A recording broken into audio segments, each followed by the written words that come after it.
지금 들으신 대로 민주당 이재명 대표의 언론에 대한 거친 비난은 정치권 공방으로 번지고 있습니다. 국민의힘에서는 이 전당대회를 앞두고 한동훈 전 위원장의 등판이 초읽기에 들어갔다는 관측이 나오는 가운데 다른 당권 주자들은 한 전 위원장 견제에 힘을 싣고 있습니다.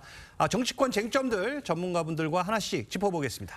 윤기찬 국민의힘 법률위 부위원장, 김현주 시사평론가, 장현주 민주당 법률위 부위원장, 박성민 전 민주당 최고위원 함께합니다. 안녕하세요. 네, 안녕하세요. 네, 주제 바로 보시겠습니다. 불법 대북 송금 의혹으로 기소된 이재명 대표, 과연 어떤 카드를 들고 나올지 관심이 높았는데요. 어제 이재명 대표는 공직선거법 위반 혐의 재판에 출석하며 작심한 듯 거친 발언을 쏟아냈습니다. 특히 언론을 직격했는데요. 직접 들어보시죠.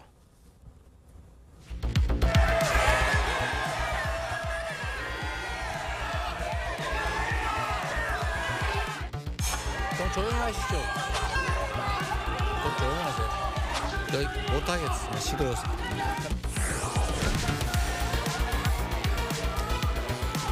말씀만 간단하게 좀 부탁드리겠습니다. 오늘은 우리 언론인 여러분께 제가 한 말씀 드리도록 하겠습니다. 이 사건과 관련해서는 동일한 사건에 대해서 동일한 법원의 다른 재판부가 전혀 다른 판단을 해서 상반된 결론이 났는데도 왜 이런 점에 대해서 우리 언론들은 한번 지적도 하지 않습니까? 여러분들은 진실을 보도하기는커녕 마치 검찰의 애완견처럼 주는 정보 받아서 열심히 왜곡 조작하고 있지 않습니까? 언론의 본연의 역할을 제대로 하시기 바랍니다. 지금 보신 것처럼 이재명 대표는 언론을 겨냥해서 언론이 이 검찰의 애완견이 돼서 이 엉터리 정보를 받아 조작 왜곡한다. 이런 좀 다소 거친 발언들을 쏟아냈어요. 일단 어떻게 들으셨습니까? 이화영 전 경기도 평화부지사가 1심에서 9년 6개월이라는 중형을 선고받고 이후에 이제 기소가 되지 않았습니까? 예. 그래서 상당히 흔들리고 있다. 그 결과가 굉장히 본인에게는 치명적이다라고 스스로 자인하는 것이 아닌가라고 저는 생각이 됐습니다. 이것은 뭐 희대의 조작이면서 민주주의를 훼손시킨다라고 말씀을 하셨지만 정작 민주주의의 근간을 흔드는 것은 이재명 대표가 아닌가라는 생각을 금할 수 없는 것이 지금 일방적으로 언론을 검찰의 애완견이다라고 표현을 하셨거든요.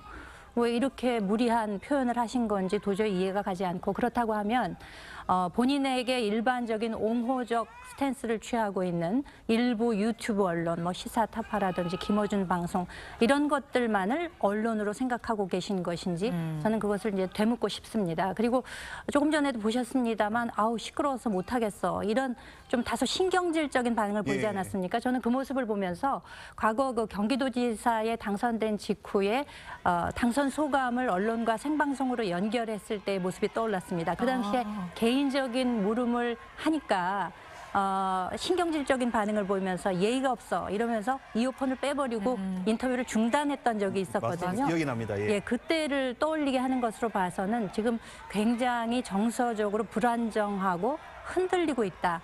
이런 모습이 관측되는 것이 아닌가, 저는 그렇게 봤습니다. 네, 오히려 이 대표가 민주주의의 근간을 흔드는 게 아닌가 이런 지적을 해주셨는데, 이렇게 갑자기 이재명 대표가 화살을 언론으로 돌리면서 희대의 망언이다, 전형적인 범죄자의 모습이다, 이런 비판들도 사실 많이 쏟아지고 있어요. 그렇죠. 이재명 대표가 어제 했던 발언들의 표현에 수위가 좀 높은 건 사실인 맞아요. 것 같습니다. 네. 그런데 저는 이 취지가 이재명 대표가 뭐 언론을 공격하기 위해서 이런 표현을 했다, 뭐 이거에 집중되어 있다고 생각하지는 않습니다. 다만 본인이 지금 처한 상황들에 대해서 여러 가지 이야기들을 또 국민들께 알려야 되기 때문에 그런 차원이었다라고 보이는데요. 특히 윤석열 정부가 들어서고 나서 이재명 대표가 사실상 2년 동안 전방위적인 수사도 받고 지금 현재 재판이 이제 4개 4개의 재판을 받게 돼 있는 상황입니다. 그 과정에서 특히 검찰 수사 과정에서 이 수사 상황들이 언론 보도를 통해 거의 생중계되다시피 보도됐던 그런 장면들 국민들께서 다 목도를 하셨거든요. 예. 이재명 대표 입장에서 생각해 본다라고 한다면 피의 사실이 언론을 통해 생방송처럼 나날이 보도되고 있는 상황을 보면서 이 피의 사실 공표라는 부분에 대해서 다시 한번 생각할 수 있는 또 계기가 됐을 거라고 생각이 들고요. 그렇기 때문에 이 수사 자체가 야당 대표에게 너무나 불공정하게 지금 이루어지고 있다라는 관점에서 본다라고 한다면 이재명 대표가 지금까지 있었던 검찰의 수사와 그리고 기소에서의 문제점을 지적하는 그런 취지도 담겨 있는 것으로 봐야겠습니다. 자, 그러자 이 국민의힘도 가만히 있지 않았습니다. 이 겁먹은 개라는 표현까지 써가며 아주 강하게 비판했는데요. 직접 들어보시죠. 이 대표께서 기왕 강아지를 언급하시니 겁먹은 개가 크게 짖는 법이라는 말을 돌려드립니다. 7개 사건 11개 혐의에도 한없이 당당한 이 대표의 모습에 범죄자들이 위로를 받고 있다는 조롱이 쏟아집니다. 범죄자도 권력만 잡으면 처벌을 피할 수 있다는 그릇된 인식이 퍼질까 우려됩니다. 국민의힘에서는 겁먹은 개가 크게 짖는 법이다. 이 법적 심판이 두려워 이성을 잃었다. 이렇게 맹비판했어요. 지금 사실 되게 민감한 부분이죠, 이 부분은. 예. 그리고 이게 검찰이 인지수사했던 부분이 아니에요. 다 기억하시겠지만 2021년도에 아마 쌍방울 변호사비 대납. 예. 이게 민주당 내에서 불거졌던 문제예요. 네. 그것이 여태까지 이어진 거고 그 중간중간에 이제 FIU라고 해서 금융거래 정보 분석원이라고 있습니다. 예. 이런데 이상한 자금 흐름을 찾다 보니까 여기까지 온 거예요. 그러니까 검찰이 타겟팅을 하고 이걸 쫓아온 것이 아니고 돈의 흐름을 쫓고 또 제보를 쫓고 하다 보니까 여기까지 온 거기 때문에 이 대표가 현 정부를 비난하는 부분은 일단 맞지 않고요. 언론을 비난하는 부분도 그렇습니다. 이게 언론이 뭐 함정 취재해가지고 그 언론에 보도한 것도 아니잖아요. 예. 뭐 언론처럼. 이것은 법원에서 판단한 내용을 그대로 보도한 거예요. 그러면 이번에 나와가지고 본래 본인의 여유 있던 모습으로 내 입장은 이렇다. 이렇게 얘기를 하는 게 맞는 거죠. 예. 거기에 대해서 조작인 이런 말씀, 조작이라는 단어 주가 조작 한마디도 안 나옵니다. 판결문에. 또 하나는 아마 이 대표께서 판결문을 전날 다 분석을 하신 것 같아요. 그래서 이 판결문을 분석한 뒤에 본인과의 연결고리를 어떻게 끌어내려면 어떤 식의 그 주안점, 그러니까 강조할 부분을 체크한 것 같아요. 그래서 아마도 민주당 내에서는 계속 똑같은 말씀을 하실 것 같습니다. 특정한 부분을 찾아내가지고 이 부분만 계속 강조할 테니 이 부분을 써달라. 이런 취지의 언론에 대한 반협박인 것으로 보이고 그러려면 본인이 그 정리해서 본인 입장으로 공손하게 얘기를 하셔야 되는 것이지 저런 식으로 뭐 글쎄요. 뭐 서초동 권력, 언론 권력 다 가지려고 하시는지 모르겠지만 어쨌든 부적절하다 이렇게 생각합니다. 네, 조금 전에 저희가 들으셨겠지만 국민의힘에서는 7개 사건 중 11개 혐의에도 당당한 이 대표 모습에 범죄자들이 위로받고 있다. 이렇게 좀 꼬집기도 했습니다. 사법부 판단이 나오기 전에도 사실 좀 저런 신경질적인 모습, 또 거친 발언 이런 건 모습은 좀 어떻게 보셨어요? 그러니까 지금 뭐 국민의힘이 이런 메시지를 낼 때가 아닌데 저는 좀 한가한 게 아닌가라는 생각이 듭니다. 예. 왜냐하면 이미 2조 심판론 같은 경우에는 총선 때 한동훈 전 비대위원장이 썼거든요. 근데 실패했습니다. 왜냐하면 집권 여당에게 바라는 모습이 그런 것들이 아니었기 때문에 이재명 대표를 향해서 사법적인 리스크를 들이대면서 공격하는 게 과연 지금 상황에서 국민의힘이라는 집권 여당이 할 일이냐. 지금 사실 국회 원구성 협상에도 제대로 임하고 있지 않고 국회가 제대로 가동되지도 않고 있는 상황입니다. 네. 21대 국회에서 민생법안 처리율은 굉장히 낮았습니다. 그러니까 이런 상황 속에서 이재명 대표를 굉장히 원색적인 단어로 뭐 강아지 이야기를 하면서 예. 빗대서 이렇게 공식적인 논평을 내는 것 자체가 제가 봤을 땐 국민의힘이 굉장한 실책을 하고 있다 이런 생각이 듭니다. 근데 제가 간단히 말씀드리면 네. 그러니까 전략적으로 맞는 말씀일 수가 있어요. 전략적으로. 근데 저희가 이걸 좀 큰 틀에서 보면 자, 정치권이 너무 서로와의 그러니까 싸움에서 이기는 수만 발견하려고 하다 보니까 네. 전체적인 우리 헌정 질서를 무너뜨리고 있다는 생각을 하고 있는 거예요. 국민의힘에서는. 그러니까 이게 이재명 대표의 본인 방탄인지 어쩐지 모르겠지만 쓰는 수단 자체가 전부 국민을 위해 써야 되는 수단들을 다 본인들을 위해 쓰고 있잖아요. 국회 내 법사위도 그렇고 입법도 그렇고 언론에 대한 공격도 그렇고 모든 게 다 그렇잖아요. 그러니까 이런 것들에 대해서는 이게 뭐 우리가 전략적으로 이런 말을 하게 되면 국민적 뭐 어떤 그 호소를 얻는지 이걸 떠나서 네네. 막을 거 막아야 되는 거죠. 그래서 이 헌법 질서를 무너뜨리는 정치적 공방이 너무 커져가고 있고 한계가 없어진다. 여기에 대한 아마 문제의식이 있었지 않았나 싶습니다. 알겠습니다. 자, 이 대표의 거칠어진 발언과 특히 이 언론을 향해서 애완견이라고 표현한 이 부분 앞으로의 그 득과 실 어떻게 전망하시나요? 글쎄 뭐 지나친 일반화의 오류를 범하고 있다라고 생각이 됩니다. 어떻게 언론을 뭉뚱그려서 애완견이라고 표현할 수 있는 것이며 그리고 왜 저런 표현을 했을까라는 점에 대해서 좀 통탄할 수밖에 없는 그런 현실이라고 보여지고요. 이런 식으로 나아가게 된다면은 저는 결과적으로 이 대표에게도 결코 득될 게 없다라는 판단을 하게 됩니다. 네. 국민들께서 다 지켜보고 계시는데 이런 식으로 무리한 주장을 펼치는 것은 오히려 역풍을 불러올 소지가 크다. 저는 그렇게 판단을 하고 있습니다. 네, 그럼 이 배경을 좀 더 살펴보죠. 이재명 대표는 언론이 엉터리 정보를 조작하고 있다. 그 근거를 좀 구체적으로 언급을 했습니다. 직접 들어보시죠. 안부수 회장에 대한 판결은 북한에 송금한 800만 불이 쌍방울 그룹의 대북 사업, 주가 부양을 위한 대북 사업의 대가다라고 판시하고 있습니다. 그런데 어떻게 같은 법원이 판결한 다른 법 판결은 이화영에 대한 판결은 이재명과 경기도를 위한 송금이다. 이렇게 판결하고 있으면 우리 언론에서는 이런 점이 왜 발생했나를 최소한 보도해야 되지 않습니까? 이 사건은 희대 조작 사건으로 결국은 밝혀질 것입니다. 자, 뭐 들으신 것처럼 다시 한번 정리를 해드리면요. 그러니까 이재명 대표는 이런 겁니다. 이 안부수 회장의 대북 송금 성격과 이화영 전 부지사의 대북 송금 성격에 대해 재판부의 판단이 전혀 다르다. 그런데 언론이 이를 지적하지 않고 있다.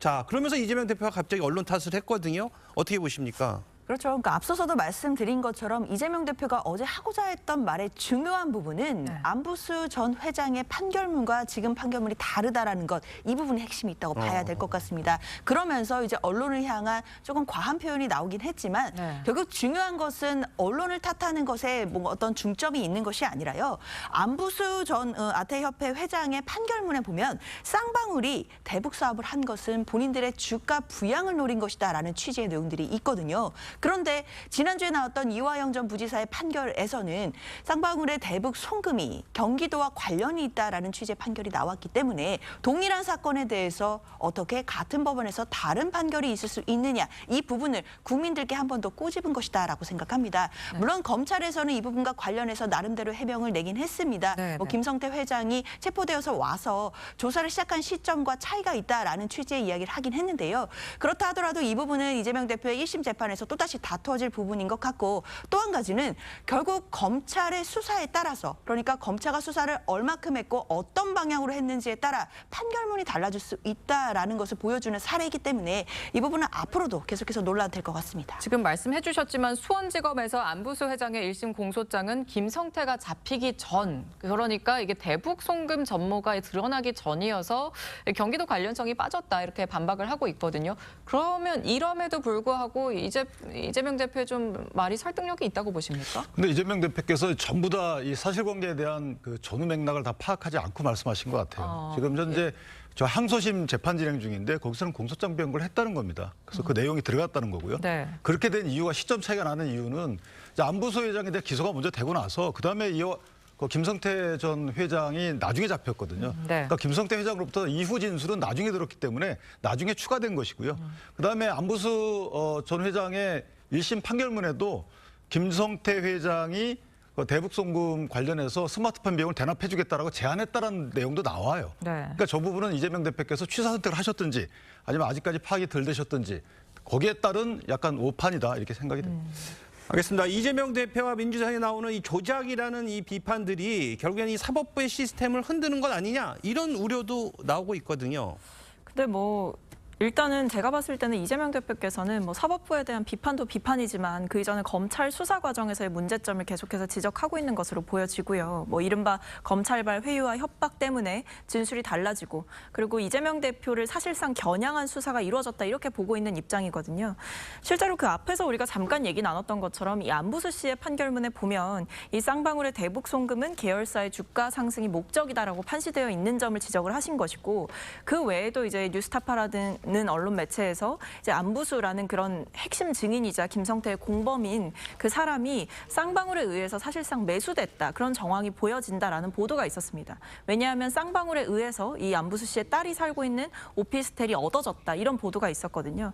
그 이후에 실제로 이 안부수 씨의 증언이 바뀌기 시작했다. 이런 지점들을 보도한 언론의 보도도 있었기 때문에 이런 사안들을 들어서 결국에 이 수사 과정에서 그리고 진술을 확보하는 과정, 검찰이 수사하는 과정에서 결국 이재명 기소라는 하나의 목표를 가지고 이재명 유죄라는 하나의 예단을 가지고 수사를 지금껏 진행해온 것이 아니냐. 그렇기 때문에 이 과정에서 당연히 법리적으로 다퉈볼 여지가 있고 그래서 이재명 대표께서는 아무래도 이제 언론도 겨냥을 하셨지만 실제로는 이 언론의 보도 양태에 대해서 이 다양한 반론이 있고 다양한 목소리가 나오고 있는데 이 부분을 균형감 있게 써달라. 그러니까 검찰로부터 받아들여지는 검찰발 주장만을 쓰지 말아달라. 이 부분을 강조하신 것으로 보입니다. 알겠습니다. 말씀대로 이 검찰 수사 과정을 좀 더 이렇게 비판하시긴 했지만 사실 재판부와 사법부의 지금 이런 결정을 부정하는 모습이 보이기는 하거든요.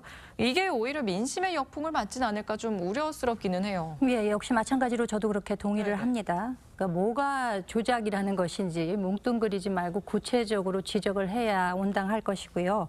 오히려 이재명 대표 스스로가 지금 위증교사 혐의로 또 재판을 받고 있지 않습니까? 예. 이런 것들이 오히려 조작의 증거가 아닐까. 그리고 이화영 연어 술판 의혹. 이런 것들도 오히려 이재명 대표 측에 어떤 조작 의도가 엿보이는 것이 아닌가. 이렇게 일반인들은 보고 있는 것이 사실이고요.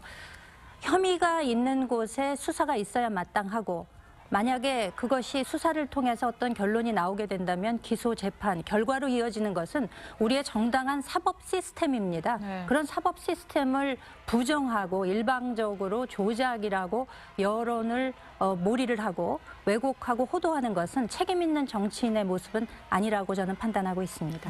알겠습니다. 다음 주제 또 가보도록 하겠습니다. 친명계 인사들이 배치된 국회 법사위도 이재명 대표의 대북 송금 혐의를 방어하는 데 주력하는 모습입니다. 법사위에서도 검찰과 재판부를 압박하는 발언들이 이어졌는데요. 직접 들어보시죠. 검찰은 이화영 전 경기부지사의 애국한 거래법 사건이 수원지방법원에서 유죄 판결이 선고되자 이 사건에 대해 유죄 판결을 선고한 수원지방법원을 골라서 일부러 이재명 대표를 기소한 것이고 이것은 검찰의 재판부 쇼핑이라고 생각하는데 이화영 지사를 형량을 세게 때린 그 판사에게 다시 이재명 대표 재판이 그 판사에게 배당이 되었어요. 자동 배당, 전자 자동 배당 하신 겁니까? 일반적으로 그렇게 진행하고 자동 있습니다. 배당한 게 맞습니까? 예. 자동 배당한 게 맞다고 답은 못 하시고 원칙이다라고 말씀하셨고요. 그렇게 배당하는 게 맞습니까? 자, 보신 것처럼 먼저 질의를 한 이건태 의원은요, 이 대장동 변호사 출신으로 이제 국회의원이 됐고 또 이 법사위원으로 법사위에서 이재명 대표 개인 재판에 관련된 질의를 하고 있거든요. 과연 이 부분은 좀 적절하다고 보시나요? 어떻게? 글쎄요, 이 부분에 대해서 보시는 분들에 따라 평가는 갈릴 수 있다라고 생각하는데 저는 문제될 건 없다고 생각합니다. 이건태 의원이 물론 이재명 대표와 관련된 사건에서 변호를 맡았던 변호인이었던 것은 분명한데요. 그렇다 하더라도 적법한 절차를 통해 공천을 받고 선거에서 당선된 정식 국회의원입니다. 그리고 법사위에 배정이 되었기 때문에 법사위에서 본인이 국회의원으로서 질의를 하는 것, 이것을 막거나 또는 부적절하다라고 볼 만한 근거는 없다고 생각이 들고요. 네. 특히 이재명 대표가 지금 현재 재판 배당 받은 부분이라든지 기소가 된 부분에 대해서도 야당 입장에서는 문제 제기를 하거나 궁금한 점이 있다면 물어볼 수 있다라고 생각합니다. 이재명 대표가 어떤 개인 사인의 지위에서 지금 뭔가 재판을 받는다라기보다는 분명한 건 이재명 대표가 개인의 지위도 있지만 야당 당대표로서 지금 받고 있는 지위도 있기 때문에 야당 당대표가 4건의 재판을 지금 수행하게 된 부분, 이 부분에 대해서도 궁금한 점은 물을 수 있지 않을까 생각됩니다. 알겠습니다. 자, 구체적인 내용을 한번 짚어보도록 하겠습니다. 자, 이건태 의원은요, 대북 송금 사건을 현재 이 대표의 여러 재판을 진행 중인 서울중앙지법이 아닌 수원지법에 기소한 부분을 문제 삼았거든요. 이 부분에 대해서 좀 설명을 해주시죠. 아니 근데 사실은 서울중앙지방법원에 기소하는 게 이상한 거죠. 그러니까 이전에 영장을 청구할 때 저희가 같이 갖고 갔었잖아요. 예. 그러니까 청구했다가 원래 되돌려 놓은 거예요. 그러니까 영장을 청구할 때 왜 중앙지방법원에 같이 가서 청구했느냐라고 비판하는 거는 이해가 돼요. 근데 원래 관할인 수원지방법원에 기소한 거를 왜 문제 삼는지 모르겠고요. 네네. 그걸 만약에 토지 관할 위반이라고 본인이 그럼 주장하시면 돼요. 저거를 국회에서 다룰 게 아니고 변호인이 법정에서 이건 토지 관할 위반입니다라고 법원 판사 앞에서 다투고 거기에 대한 주장해가지고 판사를 설득시키면 되는 겁니다. 예. 이게 다 절차가 있습니다. 관할 위반에 관련된 항의하는 절차가 있기 때문에. 그런데 왜 그걸 국회의원이 대신해 주죠? 이게 이제 이재명 대표가 당대표일 때 범한 범죄가 아니잖아요. 이전에 범한 범죄고 지금 이건태 의원도 본인이 이재명 대표의 대장동 변호사가 아니잖아요. 국회의원이잖아요. 국민을 대표하는 국회의원이기 때문에 예를 들면 국감장에 가가지고 야 전반적인 이 관할 위반 재판들이 많더라. 국민에 관련된 재판들이 네. 통계를 보니까 이래서 관할 이송 판결이 많더라. 이런 거를 이런 통계를 들이밀면서 이거 문제가 있지 않습니까라고 이렇게 다퉈야 되는 것이지 특정 사건에 대해서 그것도 정치인 사건에 대해서만 탁 집어서 본인이 변호했던 사람에 관련된 기소를 왜 이렇게 잘못했냐. 배당이 잘못됐다. 글쎄요. 이게 국민이 누가 납득할까요? 저는 마음속 굴뚝 같아도 저렇게 하시면 안 되는 거고요. 또 하나는 국회의장께서 이걸 잘 보셔야 됩니다. 상임위 배정할 때 원래 국회법에 보면 이해관계에 있는 상임위 배정하면 안 되는 거예요.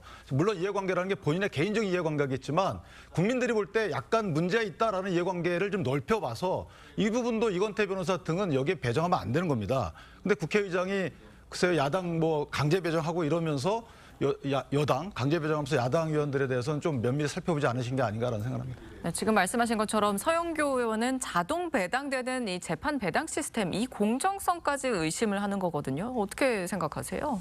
뭐 사실 이제 자동 배당이라는 시스템 자체를 문제 삼기는 좀 어려울 것으로 보여지고, 근데 저는 다만 이제 함의가 있다라고 생각을 합니다. 그러니까 지금 어떻게 보면 정치적인 항의의 표현을 이런 방식으로 하는 것이라는 생각이 드는데 지금 보면 이 부패 사건을 전담하는 그 재판부가 11부, 14부 뿐이라고 해요. 근데 이게 전자 시스템에 의해서 배당이 됐고, 근데 공교롭게도 이제 앞에서 이화영 전 부지사에 대한 1심 판단을 했던 그리고 네. 과거에는 뭐 은수미 성남시장에 대한 법정 구속을 선고했던 그런 법원의 판단이 됐기 때문에 그 배정이 됐기 때문에 네. 이 부분에 대해서 어쨌든 이화영 전 부지사의 재판 과정에서 이재명 대표에 대한 직접적인 언급 이런 부분들은 좀 적었지만 결과적으로는 어느 정도 예단을 가지고 그러니까 이재명 대표의 연관성을 의심하면서 재판을 할 가능성이 농후한 것이 아니냐. 그렇기 때문에 이런 것에 대해서 미리 지적하는 것으로 보여지고요. 다만 뭐 그렇다고 해서 이 자동으로 배정되는 네네. 이 시스템 자체를 부정하기는 좀 어렵겠죠. 저도 한마디 보태자면은 지금 저 장면만 봐가지고는 저기가 국회가 맞나? 법정 아니야? 라는 착각이 들 정도고 저분들이 국회의원이 맞습니까? 변호사 아니야? 이런 생각이 들 정도입니다. 지금 저 질의에 땀을 흘리면서 응답을 하고 계신 분이 이제 법원 행정처장이십니다. 네. 법원 행정처라고 하면 우리 법원 조직법에 이 법원이 단순히 재판에서만 독립성을 가질 것이 아니라 법원 행정에 있어서도 독립적으로 운영되라고 만들어진 조직이 법원 행정처인데도 불구하고 서영교 의원이 목소리가 조금 걸걸하시잖아요. 예. 그런데 마치 닥달하듯 컴퓨터로 배당한 게 맞습니까 하고 취조하듯이 이런 모습을 보여주시는 것에 대해서는 이거 정말 초현실적인 상황이 아닌가 저는 그런 생각을 했습니다. 근데 저는 하는 듯한 네. 이 표현은 좀 개인적인 표현이고요. 예, 반론해 주시죠. 근데 저는 자동 배당 시스템에 대한 질의 자체의 부적절성 이런 부분은 뭐 충분히 이야기하실 수 있다라는 네. 생각이 들지만 또 한편으로는 이런 지적은 분명히 있었습니다. 이번에 이화영 전 부지사에 대한 1심 판단이 이렇게 나오고 나서 그런 의문이 드는 거예요. 과거에 이재명 대표가 구속영장이 신청됐다 기각이 되지 않았습니까? 예. 근데 사실은 구속될 거라고 검찰은 생각했던 게 아닌가. 그런데 결국에는 기각이 됐고 그렇다고 한다면 구속영장은 기각됐지만 그때 기소를 하고 싶었으면 기소를 하면 되는 것 아니냐.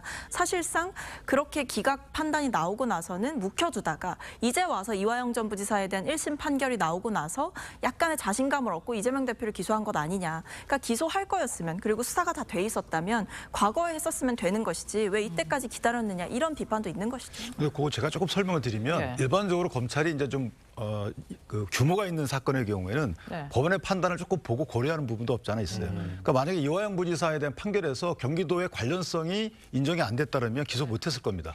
그러니까 이건 어떻게 보면 이재명 대표에 대한 예우보다는 조금 더 사건을 중히 보는 느낌인 것이지 그 기소를 꼭 하겠다라고 정해놓고 시간을 좀 미룬 건 아닌 거죠. 기소할 만한 상황인지 여부에 대해서 법원의 판단을 아마 좀 본 것 같다. 이렇게 보는 것이 맞을 것 같아요. 그 말씀도 맞는 네네. 말씀인데요. 저는 좀 한 가지 의문이 드는 건 구속영장이 기각됐을 때 당시에 백현동 관련된 사건은 서울중앙지법이 기소를 했었거든요. 그러나 이 대북송금 사건에 대해서는 기소하지 않고 지금까지 미루다가 이화영 전 부지사 판결이 나오고 나서 기소가 됐다라는 사실은 분명한 것 같습니다. 네. 알겠습니다. 국민의힘에서는 오직 이재명 대표를 구하기 위해 법사위가 폭주하고 있다. 이러면서 목소리를 또 높이고 있습니다. 들어보시죠. 정청래 법사위원장과 민주당 법사위원들이 이재명 당대표 구하기를 위한 돌격대장의 역할을 자임하며 법사위 폭주를 자행하고 있습니다. 폭압적 입법 권력으로 법위에 군림한 채 자신들이 부패와 비리에 대한 정당한 수사와 재판을 뒤집으려는 사법 방해 행위를 즉각 중단해야 할 것입니다. 네, 국민의힘에서는 정청래 법사위원장과 민주당 소속 법사위원들이 이재명 구하기를 위한 돌격대장 역할을 하고 있다. 굉장히 좀 세게 비판을 했어요. 어떻게 들으셨습니까? 그렇죠. 그런데 이제 국민의힘이 저런 비판을 하려면 법사위에 일단 나오시고 해야 되는 얘기가 아닌가라는 아쉬움이 듭니다. 네. 물론 지금 민주당이 하고 있는 법사위 운영에 대해서 국민의힘이 불만이 있을 수 있고 항의를 할 수 있다라고 생각합니다. 그렇다 하더라도 국회 내에서 집권 여당이 좀 더 책임 있는 모습을 보여줘야 된다고 생각을 들고요. 그렇다면 이 법사위에 직접 들어와서 이런 질문에 대해서 직접적으로 항의하는 방법도 있을 텐데 법사위에는 오지 않고 밖에서 저렇게 뭐 이재명 대표를 향한 방탄 아니냐라고 비판하시는 것에 대해 국민들께서 전부 다 동의하실지는 좀 의문이 듭니다. 또한 사실 국민의힘도 김건희 여사의 어떤 수사가 제대로 되고 있느냐 이런 부분에 대해서는 목소리를 직접적으로 내지 못하고 있거든요. 네. 그렇기 때문에 국민이 한편에서 바라볼 때는 김건희 여사에 대한 방탄도 국민의힘에서 자처하는 것 아니냐라고 볼 수도 있다라는 점도 생각해야겠습니다. 네.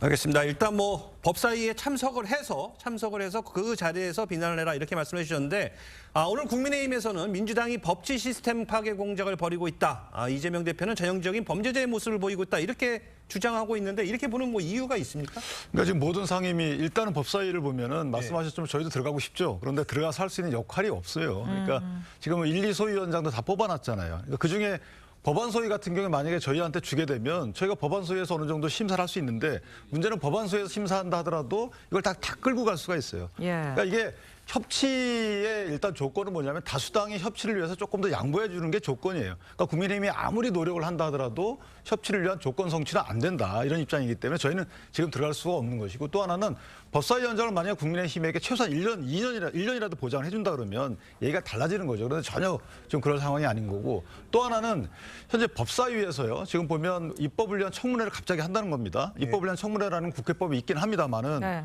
지금 특검법, 최혜병 특검법을 이미 대통령이 거부권 행사해가지고 법안을 약간 수정해서 냈어요. 근데 돌연 청문회를 한다는 거예요. 입법을 위해서. 근데 입법을 위한 청문회를 하려면 만약에 불러서 안 나오게 되면 고발이 가능합니다. 증인 채택해서. 그러면 그 고발된 사람들은 전부 다 현재 수사를 받고 있어요.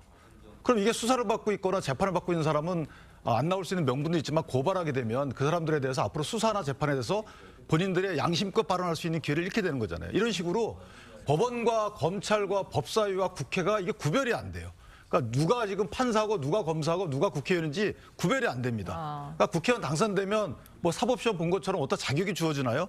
검찰 임용 이런 자격이 다 주어지는 건가요? 언제부터 대한민국이 이렇게 뭉뚱그려서 상권 분립이고 사건 분립이고 이게 전혀 형해화됐나요? 저는 개인적으로 국민을 위해서 법사위에서 이렇게 할 수가 있죠. 제가 아까 말씀드렸지만 여러 가지 통계를 제시하면서 이건 문제가 있는 거 아니냐. 이런 개괄적인 통계에 대해서 보편적인 얘기를 해야 되는 것이지 맨날 있는 사람만 맨날 본인들 관련된 사람만 이래서 문제가 있다는 거예요. 네, 또 이 대표의 사법 리스크 파장 어디까지 과연 갈지 이것도 짚어보죠. 검찰의 이번 기소로 이재명 대표가 받게 될 재판 모두 4개고요. 한 주에 많으면은 4번까지도 재판을 받을 수 있게 됩니다. 당대표직 수행에 좀 문제가 있을 수밖에 없을 것 같아요. 그렇죠. 지난주만 해도 3번이나 재판에 출석을 했습니다. 이제 추가 기소가 됐기 때문에 언젠가는 3번 내지 이제 4번을 출석을 해야 된다는 것인데 이재명 대표는 당 대표이기도 합니다만 본인 스스로가 국회의원이죠. 지난 20일 때 국회에서도 상임위 출석률이 꼴찌였습니다. 본인이 할 일을 제대로 할 수 없는 것이 현실이죠. 당 대표직이야 뭐 사실 이재명의 민주당으로서 이재명 대체제들이 많이 계시기 때문에 뭐 어떻게든 굴러갈 것이고 네. 또 본인이 스스로 그 당직과 연관돼서 기소와 상관없이 그대로 유지할 수 있도록 당원 당규까지 개정했기 때문에 네. 당직 자체야 문제가 없겠습니다만 스스로 할 일에 대해서 임무가 주어진 것에 대해서 어느 정도나 성실하게 이것을 수행할 수 있을까에 대해서는 누구라도 다 의구심을 가질 것이라고 생각합니다. 알겠습니다. 자, 이 재판에 관심이 높은 이유가 바로 또 이재명 대표에 대한 이 선거법 위반과 위증교사 의혹 사건의 재판이요. 올해 안에 아마 1심 판결이 나올 가능성이 매우 높습니다. 자, 이렇게 되면 선고 결과에 따라서는 의원직과 함께 피선거권이 또 박탈될 수도 있는 거잖아요. 그래서 저 두 사건이 되게 중요한데 일단은 공직선거법 위반 사건의 경우에는 이제 100만 원 이상의 형이 이상의 형입니다. 선고가 되면 피선거권이 박탈이 되고 이제 선거 무효가 되잖아요. 그러니까 이전에 보전받았던 선거 비용을 다시 또 반환해야 돼요. 이것도 큽니다. 그러니까 반환 주체는 민주당입니다. 그러니까 민주당이 선관위에 반환을 하고 그 민주당은 아마 이재명 대표한테 구상권을 행사하겠죠. 자, 이렇게 되면 이재명 대표가 민주당 내에서의 입지가 굉장히 흔들립니다. 하나 있는 거고. 물론 이제 2심, 3심 있지만 그런 기본적인 베이스가 된다는 거고. 또 하나는 공직선거법에서 물론 90만 원 정도의 형이 나올 수도 있어요. 그래서 그거는 상당히 이 탄력성 있는 거고. 네. 다만 위증교사의 부분은 여태까지의 경험상 상당히 금고형 이상이 나올 가능성이 있습니다. 물론 실형이 아닌 수가 있죠. 그러니까 집행유예형에 해당한다 하더라도 금고형 이상 나오게 되면 이것도 피선거권 박탈입니다. 물론 또 선거 보전 이런 건 없지만 그렇게 되면 5년 내지 3년형 이하인지 이상인지에 따라서 5년 내지 10년의 피선거권 박탈이기 때문에 사실 대선 주자로서의 가치가 없는 이재명 대표에 대한 당내 입지는 없어요. 그러니까 그때부터는 민주당이 혼란에 쌓이는 거죠. 물론 1심이라 하더라도. 그러니까 1심에서 저 두 가지가 어떻게 나오는지가 이재명 대표 앞으로 피선거권이 박탈되는지 여부를 떠나서 당내에서의 입지가 상당히 흔들릴 수 있는 여지가 크다 이렇게 봅니다. 물론 결과는 지켜봐야 합니다. 대선 전에 이런 확정 판결이 나오게 된다면 이재명 대표는 대선에 나올 수 없게 되는 거거든요. 그럼 민주당에서도 좀 타격을 입을 수밖에 없을 것 같아요. 그래서 이게 이른바 뭐 사법 리스크라고 명명되는 것이라고 볼 수 있을 텐데요. 네. 이게 뭐 이재명 대표나 민주당 입장에서는 뭐 새삼스러운 얘기는 아닌 것 같습니다. 이미 윤석열 정부가 들어서고 2년간 이재명 대표에 대해서 전방위적인 압박 수사가 있어 왔고요. 이제 기소가 4건이나 돼서 지금 4건의 재판을 진행되게 돼야 되는 상황이라는 것, 뭐 온 국민이 그 과정을 모두 목도를 하셨습니다. 네. 그렇기 때문에 이것 자체만으로 이재명 대표의 리더십이 흔들린다라고 보기는 어렵고요. 왜냐하면 지난번 총선 과정에서도 한동훈 전 비대위원장이 2조 심판론을 내세우면서 이재명 대표가 형사 피고인이다 이걸 굉장히 강조를 했거든요. 네. 그러나 결과는 총선에서 국민의힘이 참패하는 것으로 민심이 차갑게 회초리를 드셨습니다. 그것으로 보았을 때도 이재명 대표가 현재 형사 피고인이라는 것 자체는 국민들에게 이미 다 반영된 지지율로 살펴봐야 되겠다라는 생각이 들고요. 그렇기 때문에 뭐 아까 윤 변호사님 말씀 주신 것처럼 뭐 올해 안에 공직선거법 위반이라든지 뭐 위증교사에 대해서는 1심 판결이 나올 가능성도 존재하는데요. 시기도 중요하겠지만 그 결과가 유죄냐 무죄냐에 따라서는 당내에는 많은 이야기들이 펼쳐질 것은 분명해 보이긴 합니다. 알겠습니다. 이재명 당대표의 그 리더십에는 큰 문제가 없을 것이다 이렇게 얘기를 하셨는데 자, 현재 지금 완전히 해소되지 않은 이 사법 리스크로 지금 당내에서는요. 약간의 어떻게 보면 집중 공세를 받고 있는 가능성도 있고요. 또 이 대선을 앞두고 당내 경선에서도 발목을 잡힐 수 있다. 이런 전망이 나오고 있습니다. 이 부분에 대해서는 어떻게 생각하십니까? 동의하기가 좀 어려운 것이 일단 두 가지 이유예요. 일단 앞에서 잠깐 언급해 주신 대로 이미 이재명 대표의 이 사법 리스크 문제는 새삼스러운 것이 아닙니다. 이미 총체적인 판단의 과정이 저는 국민들 사이에서 있었다고 봐요. 그 지난 2번의 선거가 그랬던 것 같고 그리고 특히 이번 총선에서 만약에 정말 이재명 대표의 이런 사법적인 문제가 굉장히 큰 문제였고 걸림돌이었다고 한다면 과연 민주당에 이만큼의 힘을 몰아주셨을까. 사실상 이 사법적인 문제는 진행되고 있지만 여기에 대해서 국민들의 판단은 어느 정도 끝난 것 같다라는 생각이 있고요. 그러니까 이재명 대표의 사법 리스크는 총선 이후로 끝났다. 그러니까 총선이 말해줬다. 사실상 정치적으로 타격을 입힐 만한 이슈가 더 이상 아니다라는 생각이 들고요. 한편으로는 이 검찰 수사의 잣대가 공정하다라는 검찰을 향한 그 신뢰가 저는 많이 무너졌다고 생각합니다. 대표적인 것이 김건희 여사와 관련된 문제이죠. 김건희 여사와 관련해서 소환 조사를 검토하는 모양새가 있었지만 결국에 검찰 내부에 인사가 있었고 그 뒤에 여전히 김건희 여사의 소환 일정 일정이라든지 이런 부분에 대해서 공식적으로 입장을 검찰이 내놓지 못하고 있습니다.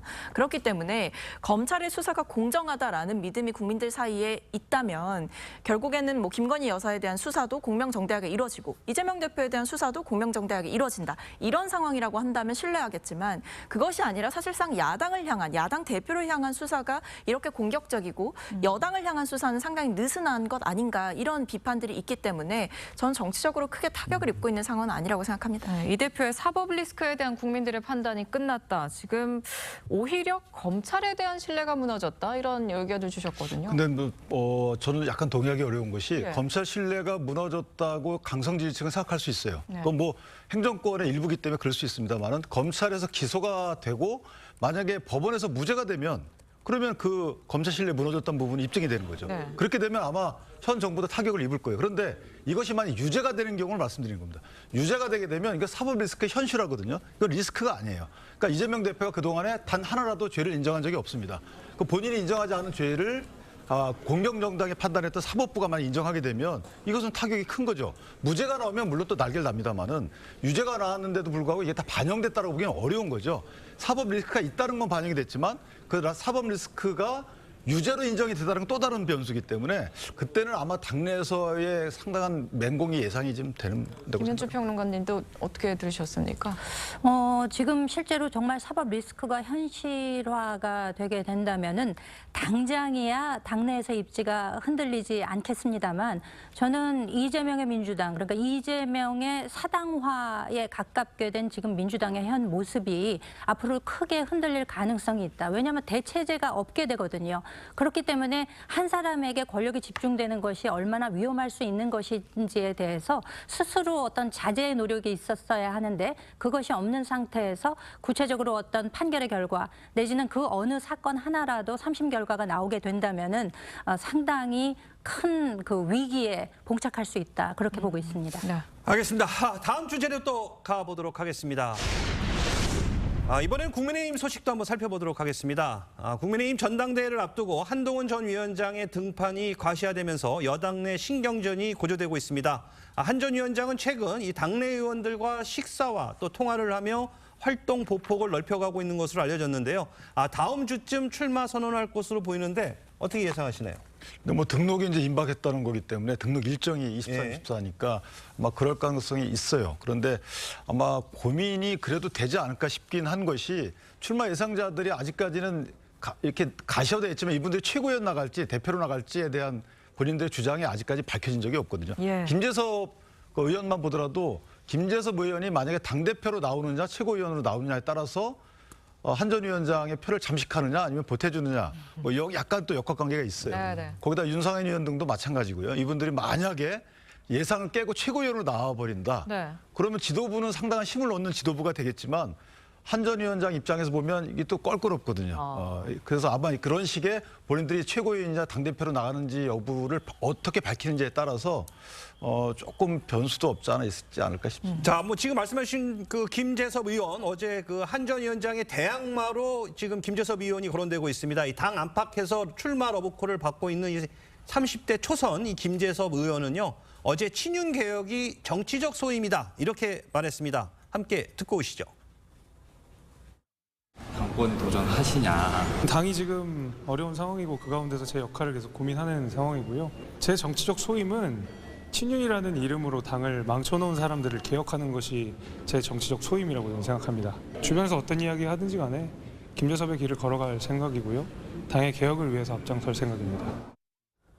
네, 들으신 것처럼 김 의원은 친윤 개혁이 정치적 소임이라면서 비윤 정체성을 굉장히 좀 분명히 했습니다. 당 일각에서 제기된 또 한 전 위원장에 맞서는 친윤 후보다 이런 의혹에 정면 반박을 한 것으로 보이긴 하는데 어떻게 보셨습니까? 김재섭 의원은 이제 청년 정치인으로서 정말 귀하디 귀한 국민의힘의 수도권 의원입니다. 네. 더군다나 이제 본인이 도나스라는 별명을 가지고 있는데 예. 실제로 도나스가 됐다는 거 아니겠습니까? 왜냐하면 그 당선자 지도를 색으로 표시한 거를 보면 강북에서 이렇게 동그랗게 본인 하나만 섬처럼 거기서 당선이 됐거든요. 본인이 청년 정치인으로서 정말 앞길이 구말리 같은 상황에서 본인은 비윤으로서의 정체성을 가지고 있다 솔직하게 이야기한 것이 저는 사실일 것이라고 믿고 있고 또 그래야 한다라고 생각이 됩니다. 다만 뭐 일각에서는 그런 주장들이 나오더라고요. EEJ, 소위 적으로서 적을 제압한다.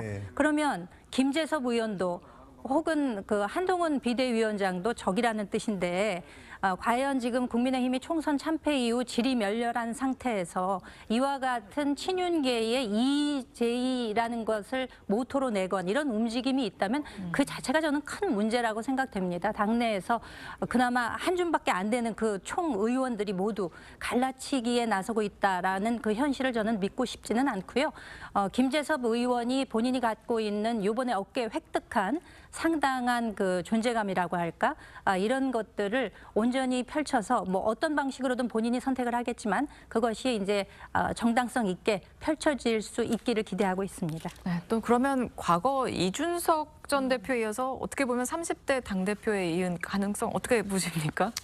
글쎄요, 뭐 정치는 생물이니까요. 뭐 가능성은 있을 수 있겠지만 아마 김재석 의원이 이번 전당대회에서 어떤 역할로 나올지가 좀 중요할 것 같습니다. 앞서 이제 윤 변호사님 말씀 주신 것처럼 김재석 의원이 당대표로 출마를 하는지 또는 그냥 최고위원으로 출마를 하는지에 따라서도 이 전당대회 또 향방도 많이 바뀔 것으로 보이고요. 김재석 의원 입장에서도 뭐 당대표보다는 일단 최고위원을 도전한 후에 지도부에 입성하는 것을 또 고려해 볼 수도 있는 상황이기 때문에 지금으로서는 뭐 30대 당대표의 탄생보다는 한동훈 전 위원장과 그리고 앞으로 이제 꾸리게 될 지도부가 어떤 역학관계로 구성이 될 것인지 이런 부분이 좀 더 핵심이 될 것 같습니다. 네. 이러다 보니까 이 친윤계 일각에서는요, 이 나경원 의원을 한 전 위원장의 대항마로 유력하게 꼽고 있는데 이 나 의원에게 힘을 실어줄 가능성 있다고 보십니까? 글쎄요, 친윤계 의원이 얼마나 되는지 또 이게 친한계와 친윤계가 정확히 분리가 되는지 저는 약간 그 부분은 좀 갸우뚱하는데 왜냐하면 친한계라고 불리는 분들이 뭐 네이밍에 대해서 본인이 불만 토로하지는 않고 있지만 어쨌든 추구하는 바와 친윤계 의원들이 추구하는 바가 당대표만 빼면 일단 다른지부터 따져봐야 될 것 같고요. 만약에 대통령과의 관계 설정에서 다르다, 뭐 그때부터는 친한 친윤이 약간씩 갈라질 수 있겠죠. 그런데 저는 개인적으로 한동훈 위원장이 그렇게 다른 행보를 명시적으로 할 것 같지는 않아요. 지금 왜냐하면 108석을 일단 꽁꽁 묶어서 가야지만 거대 야당과의 그 싸움에서 유리할 것이고 거대 야당과의 싸움에서 이겨야지만 다음 정권 재창출이 나오는 거지 대통령과 싸워서 이기면 정권 재창출된다 이건 아니거든요. 그래서 저는 그런 부분에 대한 서로 간의 어떤 의사가 같아지는지 여부가 먼저 결정이 되고 나서 그다음에 그 의사가 달라진다. 출마 선언문 보니까 다르더라. 그렇게 되면 약간 달라질 수 있겠죠. 그래서 저는 출마 선언에 어떤 얘기가 한동훈 전 비대위원장이 할지에 따라서 과연 친윤계라고 불리는 분들이 또 다른 행보를 위해서 다른 분을 내세울지 여부가 결정되지 않겠는가 이렇게 생각합니다. 네, 그런데 윤상현 의원도 보수개혁을 주제로 한 세미나를 통해서 당권 도전 가능성을 계속 열어두고 있고요. 이렇게 나경원 의원부터 윤상현, 김재섭 의원까지 지금 유력 당권 주자들로 지금 거론되는 인물들이 거의 뭐 사실상 비윤계로 보이거든요. 그러면 지금 친윤계의 표심이나 전대 역할론에도 관심이 갈 수밖에 없을 것 같아요. 그러니까 이게 되게 재밌는 상황인 게 일단 얼마 전까지만 해도 친윤계, 소위 말하는 찐윤계 이것이 마치 훈장처럼 여겨지는 시절이 있었다라는 거죠. 지난번 전당대회와 굉장히 확연히 다른 모양새입니다. 그러니까 이번 전당대회는 아마 국민의힘 내부에서는 친윤 프리미엄이 완전히 사라진 전당대회로 아마 평가를 받을 것이고요. 다만 친윤 의원들의 표심이 이쯤에서 주목을 받는 이유는 오히려 이 정치적으로, 대외적으로 국민들에게 소구될 때는 친윤이라는 타이틀이 전혀 도움이 되지 않지만 오히려 비윤계 후보들이 많이 나오게 되면 그 사이에서 분파가 생길 수 있는 것이고 그러다 보니까 오히려 비윤계 의원들 사이에서 표심이 갈라지고 비윤 당원들 사이에서 표심이 갈라지는 형태가 일어나다 보니 결국 결집력 있는 유일한 집단이 친윤 집단이 되지 않겠냐. 그래서 그 의원들의 표심을 누가 잡느냐에 따라서 실질적인 조직표를 얻게 될 수 있다라는 생각이 드는 거죠. 왜냐하면 이번에 전당대회 룰이 사실은 굉장히 소극적으로 바뀌었습니다. 7대 3으로도 못 가는 거의 그런 상황이 됐기 때문에 만약에 이 상황이 5대 5 정도, 민심, 당심 이것이 5대 5 정도의 비율만 됐었더라도 아예 친윤 의원들은 힘을 쓸 수가 없지 않았을까 싶은데 지금 상황은 당심이 상당히 크게 작동하는 시기이기 때문에 전통 지지층을 누가 얼마나 갖고 있느냐 이 부분이 중요한 것이죠. 자, 뭐 그러다 보니까 이 당내 일각에서 이 친윤계가 가능성이 희박한 당대표 경선보다는 최고위원 다수 배출로 가닥을 잡을 거나 이런 관측도 있는데 자, 친윤계 어떤 전략을 쓸까요? 글쎄요, 이제 친윤계라고 지금 계속 이야기가 나오고 그러니까요. 있는데 과연 친윤계가 실체가 있는 것인지에 대한 의문도 있습니다만 실제로 지금 국민의힘의 당헌 당규상 최고위원이 4명이 거리가 되게 되면 비상체제로 넘어가도록 되어 있습니다. 예. 그렇기 때문에 어떤 그런 것들을 교묘히 이용하기 위해서 최고위원에 좀 많이 배치가 되는 것이 아니냐, 그렇게 해서 좀 당선시킬 요량이 있는 것이 아니냐, 이런 지적까지가 지금 나오고 있는 것이거든요. 그런데 이제 앞서 박성민 최고께서도 이야기하셨다시피 밖에서 보기에도 그렇습니다만 저는 내부에서도 이번에 8대2로 나뉘지 않았습니까? 이 그 룰이 변경이 됐는데 굉장히 좀 기대에 못 미친다. 왜냐하면 지금 국민의힘 입장에서는 이거를 정말 획기적이다. 저 정도로 바뀌어? 라고 해도 모자를 판국에 과거 7대3이었던 그 정도까지도 지금 돌아가지 못하고 있는 8대2라는 형국에서 여기서 글쎄 친윤계라고 불리우는 분들이 어떤 책략 내지는 계획을 가지고 계신지는 모르겠으나 그 계획대로 될 수 있을지 결국에는 이제 국민들로부터 국민의힘이 다시 사랑을 얻는 전략으로 가야 되는데 그것이 방향상 맞는 결정인지 거기에 대해서는 좀 의문을 가지고 있습니다. 알겠습니다. 네, 한동훈 전 위원장이 초선과 재선 그룹을 중심으로 새 형성에 나서면서 유력 당권 주자들은 한 전 위원장을 향해서 견제구를 날리고 있습니다. 이 발언들도 함께 들어보시죠.